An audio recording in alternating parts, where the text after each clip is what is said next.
Hi, I'm Greg from RV Haulers. I've had some customers curious about what the inside of a truck looks like, and I'm going to take some time to show you a tour of a truck today. Usually when you get inside of a truck, the first thing you're going to want to do is get into a good seating position. And to start with, let's pull the steering wheel back towards us.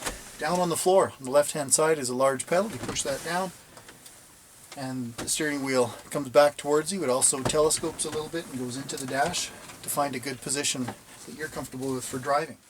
Looking at the steering wheel, we've got some controls right on the steering wheel here for changing the radio station up and down, as well as the volume up and down. On the left-hand side are some light controls. Of course, we've got two horns. They call it the city horn. The small buttons activate that. And the big horns on the left-hand side of the steering column, we've got our cruise control on and off, as well as our resume up and down speed, and of course it's our signal light as well, and controls for our high beam. This also controls your idle when you're sitting stationary. On the right hand side of the steering wheel, we've got our windshield wiper controls for spraying, as well. These buttons on top control the computer display that we'll get into in a moment. Zooming in on our dashboard, we have light controls, dimmer controls, hazard lights. This switch is for your load lights in the back that aim out the back of the sleeper. This is your interior above head fluorescent light, looking at the gauges, pyrometer, transmission oil, pressure, and engine coolant, of course RPM, speedometer, fuel, and application air pressure. So as we press on the brake, that one will go up, and then of course these two gauges are our air supply, both front and rear tanks. Parking brake for the truck. Of course, trailer air supply is not working right at this moment because it's disconnected. Our trailers are usually electronic brakes.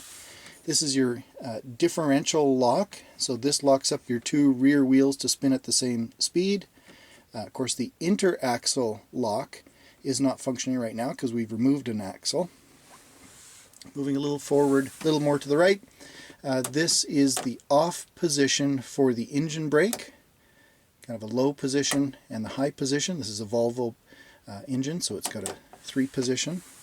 And these air controls for lowering the rear end, and this air control is for the air slide hitch, which of course has been removed.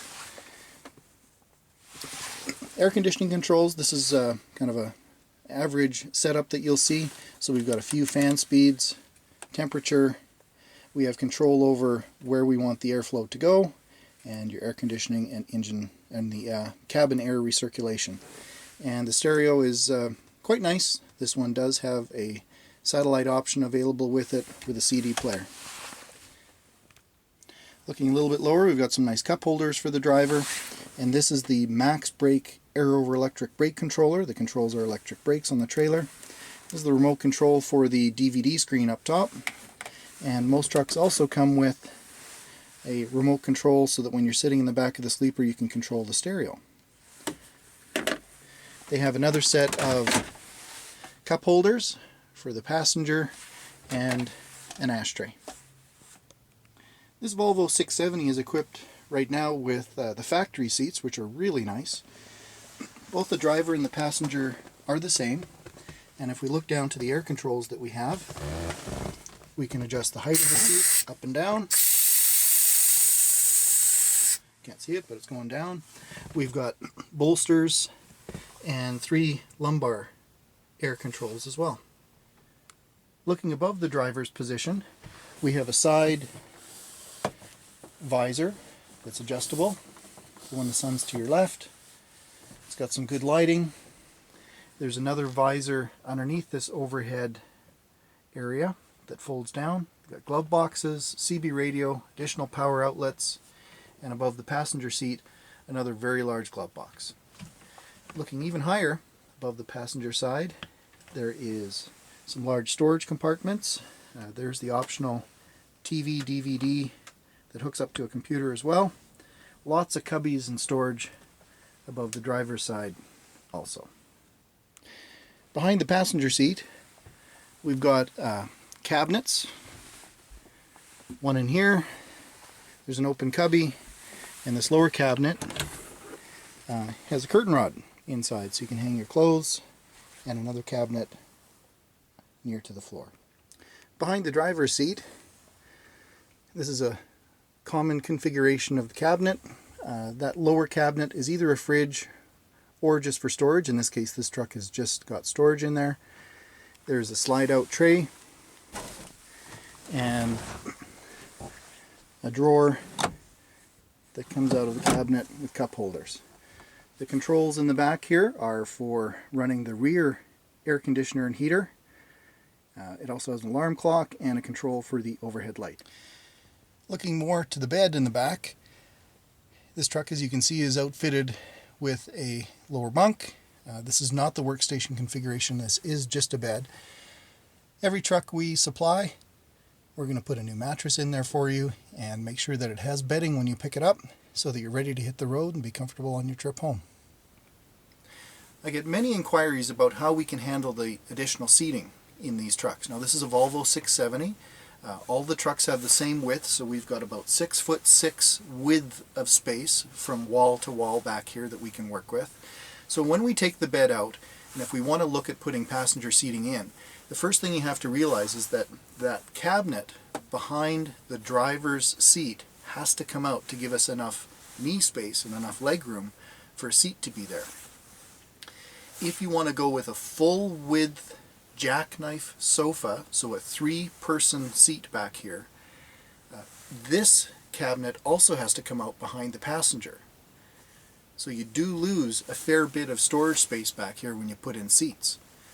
Now there's two options for the back sleeper and how we can convert it. The first option is we can put in 2 seats, one behind the driver, one in the middle, and leave this cabinet in here.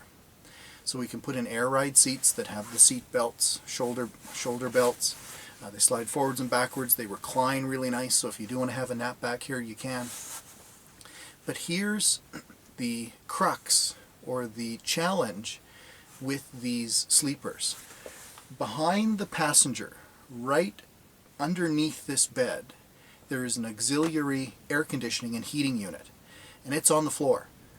So if you want to put in the full width jackknife sofa, we generally have to take that out to get a full width seat in here. So if you're traveling in the warmer climates of the United States, or certainly if you're in Canada and you need to get some heat, and we lose that, you're relying exclusively on the air vents from the dash. And sometimes if you're getting to really hot or really cold, they're not going to keep up. So that's one thing you have to consider when deciding what kind of seats you're going to put in the back. Do I want to lose the air conditioner and heater, or do I want to maintain that and put in only 2 seats? So let's look behind the passenger seat at that air conditioning unit so you have a better idea of what I was referring to. We can grab this bed and lift it up from back here. A little hard to see there in the dark, but right there is the air conditioning unit.